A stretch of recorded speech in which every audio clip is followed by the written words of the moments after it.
नमस्कार, आप सभी का बहुत बहुत स्वागत है हेल्दी इंडियन किचन चैनल में। आज आपके साथ शेयर कर रहे हैं एक ऐसा आयुर्वेदिक नुस्खा जिसके इस्तेमाल से आप चाहें आपको जो है दमा या अस्थमा 30 से 35 साल पुराना हो चाहे 40 साल पुराना हो, आप इसको बिल्कुल ठीक कर सकते हैं, वो भी मात्र 15 दिन या 1 महीने के अंदर। बस आपको इन आयुर्वेदिक नुस्खों का इस्तेमाल करना है और आपको सही तरीके से सही डाइट लेनी है। और इसी के साथ अगर आप बहुत लंबे समय से कफ के रोग से परेशान हैं, अक्सर गला खराब रहता है, फेफड़ों में कफ जमा रहता है, गले में भारीपन रहता है, गले में दर्द की दिक्कत है, तो उन सब के लिए भी आज का ये नुस्खा आपको बहुत काम आएगा। वीडियो अच्छा लगे तो सभी के साथ शेयर करें और अभी तक अगर आपने हमारे चैनल को सब्सक्राइब नहीं किया है तो प्लीज़ ज़रूर सब्सक्राइब करें। तो चलिए आपको बताते हैं कि आज की इस नुस्खे को आपने कैसे बनाना है। सामने वीडियो में आपको दिखा रहे हैं इस पौधे की पहचान अक्सर सभी को होती है। ये है आक का पौधा जिसे आकड़े का पेड़ भी कहते हैं। ये बहुत आसानी से आपको किसी भी जगह यानी कि किसी भी खाली प्लॉट में, सड़क के किनारे बहुत आराम से खड़े हुए मिल जाएगा। किसी भी खेत में आपको बहुत आराम से मिल जाएगा। अगर हम बात करें इसके गुणों की तो ये बहुत ही ज़्यादा फ़ायदेमंद होता है। हालांकि इसका जो पत्ता जब तोड़ते हैं तो उसमें से जो दूध निकलता है उससे थोड़ा सावधानी पूर्वक रहना होता है, क्योंकि वो आँख में अगर डल जाए तो आँख में बहुत ज़्यादा नुकसान करता है। पर फिर भी अगर आप इसे सावधानी से यूज़ करते हैं तो ये आपको बहुत फ़ायदे देता है। जैसे कि ये कान के दर्द को दूर करता है। साथ ही साथ अगर आप बहुत लंबे समय से परेशान हैं सिर दर्द से, तो उसके लिए भी आपको इसका इस्तेमाल करना बहुत फ़ायदेमंद रहता है। अगर आप त्वचा रोगों से परेशान हैं तो उसके लिए भी आपको बहुत मदद करता है। बवासीर से परेशान हैं तो उसके लिए भी आपको बहुत फ़ायदे देता है। और जोड़ों के दर्द के लिए तो ये एकदम रामबाण औषधि की तरह काम करता है। जब हम इसका इस्तेमाल करते हैं तो कई बार मैंने देखा है कि जब आप इसको लगाते हैं तो कितनी भी भयंकर सूजन हो वो बहुत जल्दी ठीक हो जाती है। लेकिन आज की इस औषधि के लिए हमें ये इसकी जो पत्तियां होती हैं वो नहीं चाहिए, हमें चाहिए कुछ और। चलिए आपको दिखाते हैं कि हमें क्या चीज़ चाहिए। तो हमें चाहिए इस पौधे की जड़ जिसका हम इस्तेमाल करेंगे। यानी कि पत्तों का इस्तेमाल तो आपने कई बार किया होगा, लेकिन आज हम बताएंगे कि इसकी जड़ से आप कितनी आसानी से बहुत ही बढ़िया आयुर्वेदिक नुस्खा बना करके तैयार कर सकते हैं, जो कि आपके दमा, अस्थमा, सांस फूलना, इन सारी समस्याओं को जड़ से खत्म करेगा। तो आप सामने देख सकते हैं आक के इस पेड़ की जो जड़ होती है उसे हमने काट कर इससे अलग कर दिया है। इसका इस्तेमाल हमें नहीं करना है, ये जो पूरा पेड़ है। अगर आप चाहें तो कहीं घुटने में दर्द है तो वहाँ पर इसके पत्ते को तोड़कर हल्का सा गर्म करके इस पर सरसों का तेल लगा करके घुटने पर बांध सकते हैं। इससे आपको दर्द में बहुत आराम मिलेगा। लेकिन यहाँ हम बता रहे हैं कि इसकी जड़ का इस्तेमाल आपने कैसे करना है। सबसे पहले आपने जड़ को काट कर तने से अलग कर देना है और इसके बाद आपने इसको बढ़िया तरीके से धुल लेना है। यानी कि खूब अच्छे से रगड़ रगड़ कर आपने इसकी मिट्टी साफ कर लेनी है। ध्यान रहे इसके अंदर बिल्कुल भी मिट्टी ना रहे, तो अच्छे से रगड़ कर आप इसको साफ़ कर लें। इसके बाद आप सामने देख सकते हैं इसका हमें उतारना है छिलका। यानी कि जड़ का हमें क्या चाहिए, छिलका। ये छिलका ही हमारे अस्थमा, दमा को जड़ से ख़त्म करेगा। तो इसके लिए आपने छिलके को अच्छे से उतार लेना है। उतारने के बाद 1 से 2 बार पानी से फिर से धुलिए, ताकि थोड़ी बहुत मिट्टी अगर कहीं रह गई है तो वो भी निकल जाए। इसके बाद आपने इसे जो है सुखा लेना है। 2 दिन की आप इसे धूप दिखाएंगे और उसके बाद आप इसे छाया में सुखाएंगे। बहुत आसानी से 3 से 4 दिन में ये सूख जाता है। बढ़िया तरीके से आप इसे सुखा लीजिए। तो ये देखिए जो छाल है वो बढ़िया तरीके से सूख चुकी है। इसमें बिल्कुल भी मॉइस्चर नहीं होना चाहिए, नहीं तो औषधि जो है वो लंबे समय तक नहीं रुकती है, फिर ख़राब हो जाती है। तो इसे अच्छे से सुखाना बहुत ज़रूरी है।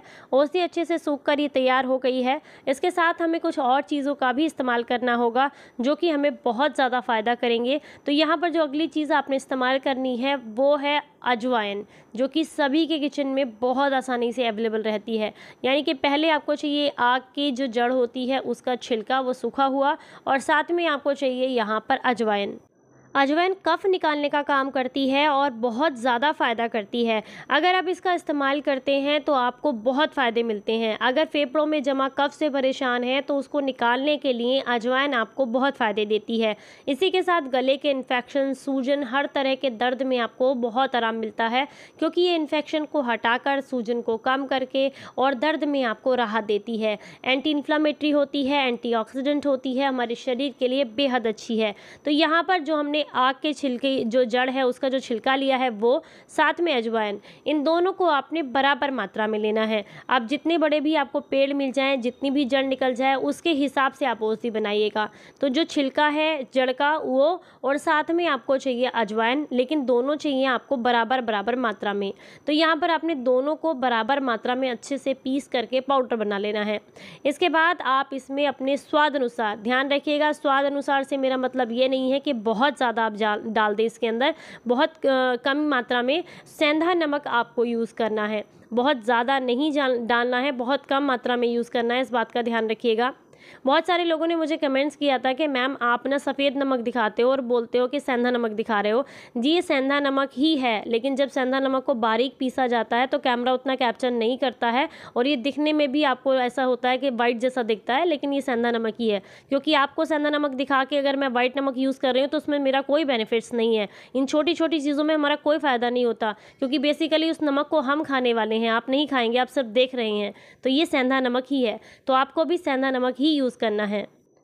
तो स्वाद अनुसार आप यहाँ पर सेंधा नमक लेंगे, साथ में अजवाइन लेंगे और ये जो आक की जड़ है इसका छिलका सूखा हुआ लेंगे। तो दोनों को बराबर मात्रा में पीस कर स्वाद अनुसार उसमें सेंधा नमक मिला लीजिएगा। औषधि को मिला के रखने के बाद आपने क्या करना है, 2 चुटकी औषधि सुबह गुनगुने पानी के साथ लेनी है और 2 चुटकी औषधि आपने शाम को गुनगुने पानी के साथ लेनी है। 2 चुटकी औषधि जब सुबह लेंगे तब खाली पेट लेंगे और जब शाम को लेंगे तब भी खाना खाए हुए आपको लगभग 3 से 4 घंटे हो गए हों, यानी कि लगभग 4 से 5 बजे का जो समय होता है उस समय पर आपने लेना है। और इस औषधि को अगर आपका अस्थमा दमा कुछ ही दिन पुराना है तो बहुत आसानी से 15 ही दिन में, यानी कि 2 हफ्ते के अंदर बिल्कुल ठीक हो जाएगा। और ये आयुर्वेदिक नुस्खा है, पुराने ज़माने का, बहुत सारे लोग इसको यूज़ कर चुके हैं, बहुत फ़ायदा मिलता है। साथ में अगर आपका जो है बहुत लंबे समय से है, यानी कि लगभग पिछले 8-10 सालों से आपको ये समस्या है, तो ये आपका लगभग 1 से 1.5 महीने में ठीक हो जाएगा। और अगर इससे भी ज़्यादा पुरानी समस्या है तो मैक्सिमम 2 से ढाई महीने में आपकी ये समस्या बिल्कुल जड़ से ख़त्म हो जाएगी। लेकिन इसकी एक शर्त है कि आपको परहेज़ ज़रूर करना होगा। अगर आप चाहते हैं कि आपका अस्थमा दमा पूरी तरीके से क्योर हो तो आपको परहेज़ ज़रूर रखना होगा, क्योंकि इसकी औषधि तो है, लेकिन अगर आप बदपरहेज़ी करेंगे तो ये बीमारी लौटकर फिर से आएगी। तो इसलिए आपने खट्टी चीज़ों का हमेशा परहेज़ रखना है। इसी के साथ जो भी ठंडी चीज़ें हैं, फ्रिज की रखी हुई चीज़ें हैं, उनका आपने कभी भी इस्तेमाल नहीं करना है। ये 2 चीज़ों का खासकर आपको परहेज़ करना है, ठंडी चीज़ें और खट्टी चीज़ें। बादी वाली चीज़ें भी आपने कम मात्रा में लेनी है। साथ में जब आप इसका इस्तेमाल करेंगे तो इस बात का ध्यान रखें कि उस समय पर आपने पानी अधिक मात्रा में पीना है, लेकिन गुनगुना पानी कोशिश कीजिएगा। जितनी बार भी आप पानी पिएँ वो हल्का सा गुनगुना हो, ताकि कफ निकलने में, इन्फेक्शन को ठीक होने में गुनगुना पानी काफ़ी मदद करता है, तो आपको सहूलियत रहे। जब आप इसका इस्तेमाल करेंगे तो मात्रा उतनी ही रहेगी, यानी कि 2 चुटकी सुबह, 2 चुटकी शाम को।